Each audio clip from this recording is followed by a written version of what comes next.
Good morning and welcome to Love Every Moment, coming to you today from 1880 Town in South Dakota. Today's verse is 1 John 5:11, and the testimony is this, that God has given us eternal life, and this life is in His Son. Now in last week's verse, I have the link up there. It says, the one who believes in the Son of God has the testimony in himself. And now this week we find out what the testimony is.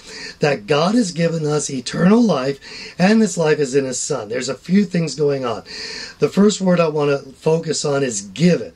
It is a free gift, nothing we can earn, not even with enough faith. There's no amount of Christian acts we can do, no amount of prophesying or speaking in tongues that we can do, no amount of anything we can do to actually earn our salvation. It is 100% given. We just have to receive it. That's it. Then it says it has given us eternal life. A lot of us forget that that life starts now.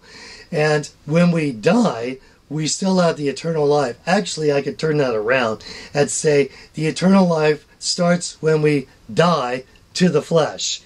But our physical bodies are still here. So we're actually living the eternal life right now if we have come to a relationship with Jesus. And when our bodies change, and our physical bodies will change, then the life just continues. And it's a wonderful life there. And that leads me to the last part. This life is in His Son. It's not in the church. It's not in signs and wonders and miracles. It's not in tongues. It's not in charity. The life is in His Son. And it reminds me of a great cross reference. John 10:10. Jesus says, the thief comes only to steal, kill, and destroy. I came that they may have life and have it abundantly. It's an abundant life. But some of us take that to a fleshly understanding, and we think, oh good, more stuff for me, right? Boats and RVs and cars and a better wife and chocolate sundaes and all kinds of things and health and wealth and all this. But that's a fleshly desire. No, the life is in His Son. It's in that love relationship that we have with Jesus. That's the abundance. That's the joy. That's the best part of this whole Christian life, okay? And then it reminds me of the very first verse that I started this entire series with, and I have the link up here. It's Psalm 37:4. Delight yourself in the Lord, and He will give you the desires of your heart. And this relates to everything. I proposed a metaphor of a gal that has fallen in love with this guy. She's never been loved by anybody before like this guy.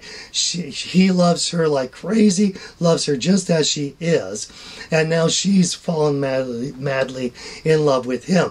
Well, let's say that he invites her to go fishing with him. Well, she doesn't really like fishing, right? But she decides to go because it allows her to be closer to him. So she gets through the experience, maybe not liking it a whole lot, but she likes the time she spent with him. They go again and again and again. Eventually she actually starts to like fishing, mostly because she loves him. And it started with that love relationship. She now has a new desire, but it grew out of love, not out of some fear or obedience.